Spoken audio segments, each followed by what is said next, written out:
Hello friends, welcome back to our channel Ambari. ఈరోజు మనం China grass halwa ఎలా తయారు చేసుకోవాలో చూద్దాం. దీన్ని జున్నుగడ్డి స్వీట్ అని కూడా అంటారు. ఇప్పుడు ఇది సగం సరిపోతుందన్నమాట. ఒక ప్యాకెట్ పాలకి ఫుల్ అక్కర్లేదు. సో ఇది సరిపోతుంది ఒక ప్యాకెట్ పాలకి. వాటర్లో నానేయాలన్నమాట, మొత్తం మునిగేటట్టు పక్కన పెట్టేసుకోవాలి. ఇది ఇప్పుడు పాలు కాద్దాము.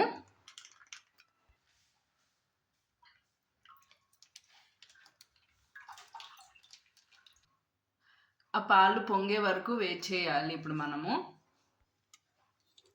పొంగే టైంలో ఇట్లా గరిటేసుకోవాలి, సిమ్లోనే పెట్టుకోవాలి. పాలు మనం ఎందులో అయితే తీసుకుందాం అనుకున్నాం అందులో కొంచెం నెయ్యి వేసుకొని ఇట్లా మొత్తం స్ప్రెడ్ చేయాలి ఆ ప్లేట్కి.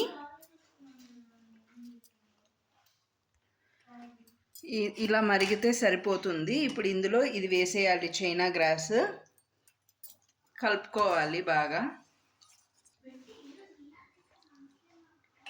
ఒక గ్లాసు షుగర్ పోద్దాం ఇందులో. ఒక గ్లాస్ సరిపోతుంది, పెద్ద గ్లాసు, ఈ సైజ్ది. షుగర్ మొత్తం కరిగిపోయిందండి. కొంచెం మరిగిద్దాము.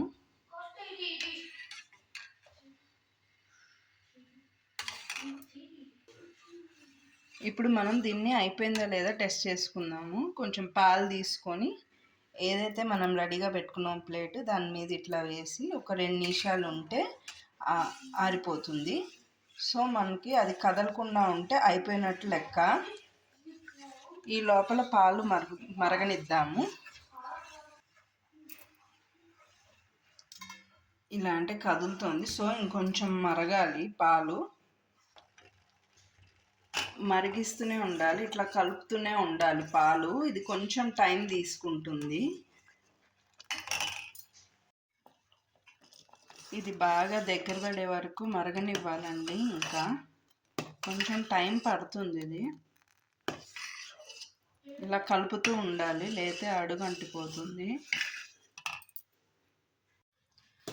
ఇలా దగ్గర పడిపోయింది కదా. ఇప్పుడు ఒకసారి టెస్ట్ చేసుకుందాము.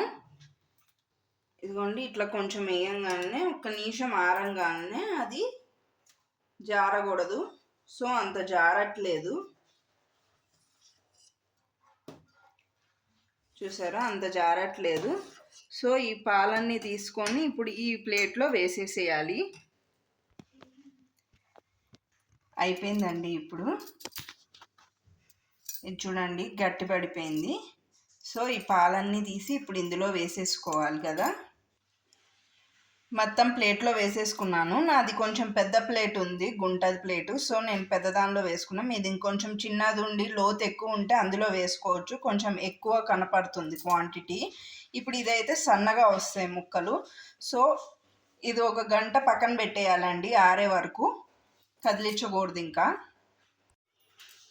దీన్ని మూత పెట్టద్దు. సో మూత పెడితే నీళ్ళు ఆవిరైపోతుంది. సో మూత పెట్టకుండా ఇట్లానే వదిలేయాలి. అంతే అండి, గట్టిగా అయిపోయింది ఈ స్వీట్. మనకి ఎక్కడ కావాలంటే అక్కడ ఇప్పుడు జీడిపప్పుల్ని ప్లేస్ చేసుకోవాలి. దీన్ని రేపొద్దున ముక్కల కింద కట్ చేసుకోవాలి. ఇలానే జీడిపప్పుల్ని ప్లేస్ చేసి ఫ్రిడ్జ్లో పెట్టేసుకోవాలి. కావాలంటే మనం దీని మీద కిస్మిస్ ఇవి కూడా యాడ్ చేసుకోవచ్చు. నేనైతే జీడిపప్పులు ఒకటే యాడ్ చేస్తున్నాను.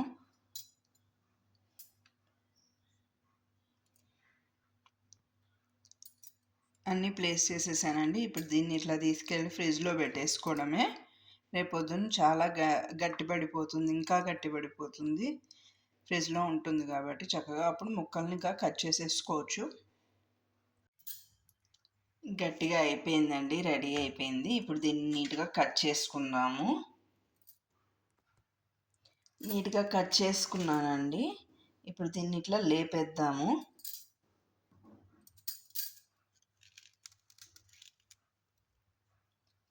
చూసారా, ఇట్లా వచ్చేసింది. ఇది చాలా బాగుంటుంది. మీరు చెప్పాను కదా, చిన్న దానిలో పెట్టుకుంటే, చిన్నగా లోతు ఎక్కువ ఉన్న దానిలో పెట్టుకుంటే కొంచెం ఎక్కువ ఇది కనపడుతుంది లావు. నేను సన్న దానిలో పెట్టుకున్నా కాబట్టి కొంచెం సన్నగా ఉంది. టేస్ట్ అయితే ఎక్సలెంట్గా ఉందండి. ఇది వైట్ పాలతో చేసుకుంటే ఇంకా బాగుంది. నేను రెడ్ ప్యాకెట్ తీసుకున్నాను. సో కలర్ ఇలా వచ్చింది. వైట్గా మామూలు ప్యాకెట్తో చేసుకుంటే కూడా కలర్ బాగుంటుంది. ఈ రెసిపీ కనుక మీకు నచ్చినట్టయితే like, share and subscribe to our channel. Thank you.